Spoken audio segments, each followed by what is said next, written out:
I've been teaching university courses for a number of years, and one of the most heartbreaking things I hear coming from my students is when they say there's just nothing for them to believe in, nobody to trust. And the saddest of all is when the students don't believe in themselves, their own abilities, their own potential. So there is this thought that has stuck in my head since the 1970s. It's a quote I heard back then from pop singer Cat Stevens, who said that self-doubt is the greatest evil of all. And I've thought about that a lot over the years. Why is self-doubt so insidiously evil? Because it keeps us from even trying to do the things we might, the good we could otherwise accomplish. Now, some say the greatest trick ever played by the devil is to convince people he doesn't exist. I think the devil's greatest trick, if there be such a demon, is to convince people that they don't exist, or at least that they don't matter, that people live pointless, meaningless lives and then slip into oblivion. Self-doubt is the highest evil, and we impose it upon ourselves. And the devil smiles. Of course, it's perfectly understandable, even rational, that we feel small given the immensity of everything about us, or we're just not paying attention. I mean, there's some 100 billion galaxies in the universe, some 100 billion stars per galaxy, totaling some 10 sextillion stars out there. And according to calculations of the esteemed astronomer Carl Sagan, there are perhaps as many as 10 trillion other advanced civilizations spread throughout all cosmic creation, just based on conservative statistical probabilities. And it's all so mind-bogglingly big that humorous Douglas Adams wrote the ultimate torture for a soul is to place pitiful people in a horrific machine, giving them a sense of the proportion of their place in the infinite expanse of space. Nothing but an invisible dot on an invisible dot, and they would wail at their insignificance. So, given the immensity of everything that's outside of us, how can we ever rationally feel anything but insignificant over what's inside of us?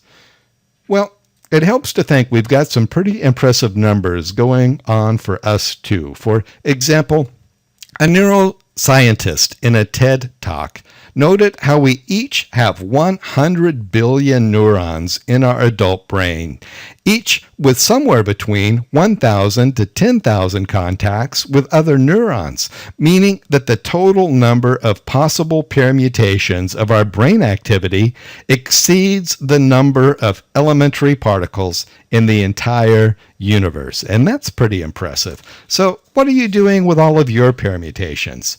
And our minds hunger for such brain work, for purpose, for meaning. The noted psychologist Viktor Frankl suggests that even the richest life surrounded with luxury and treasure, but devoid of meaning, can ring desperately hollow. And even the most pitiful existence, in Frankl's case, he was interred in horrendous Nazi concentration camps, Auschwitz, humanity reduced to base animals, that even as they were marched to the gas chambers, some rare spirits might find a purpose and meaning that shined from their face, even if the belief was only that by their suffering, perhaps someone else might be spared. Frankl observed that our hunger for meaning is as strong a drive as most any other, and frustrated purpose can lead to an existential vacuum, emptiness, and boredom. Frankl would frequently quote Nietzsche, and that those who have a why can suffer most anyhow.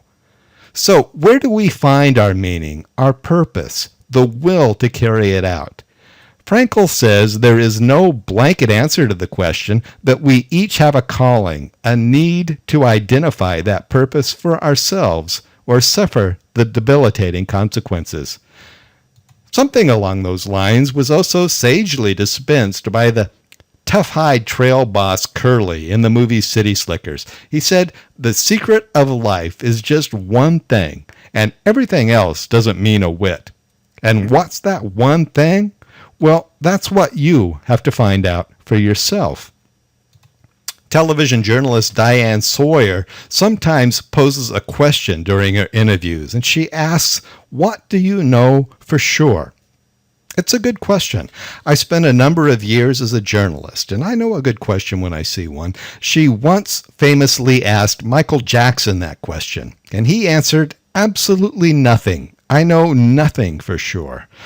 How would you answer it? Is there something you know for sure? Well, if there's one thing I'm sure of that I believe to my core, it's that everything we do matters. Every action, every motion ripples from us like gravitational waves in universal physics, infinite and eternal, and that influences everything else, however minutely. And if that's true, then everything we might have done but didn't do matters too, an unfulfilled potential. Some say even what we think matters. Harriet Beecher Stowe, the author of Uncle Tom's Cabin, says that an atmosphere of sympathetic influence encircles every human being, and the man or woman who feels strongly on the great interest of humanity is a constant benefactor to the human race.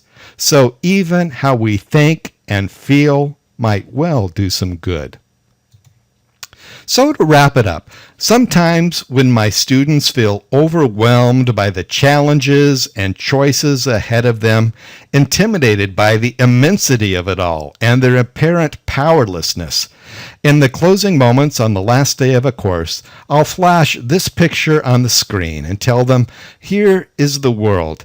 It belongs to you just as much as anybody else. And if you ever doubt that, you just send me an email and I'll write back that this world belongs to you just as much as it belongs to anyone else. Well, that's been said before. For example, Max Ehrmann's Desiderata. You are a child of the universe. No less than the trees and the stars. You have a right to be here. And the time to accept that as true is right now. What are you waiting for? As Yogi Brahmacharaka says, we are as much a part of eternity right now as we will ever be. So get on up, go on out, hold your head high, stake your claim in this world right now, and do good things with it.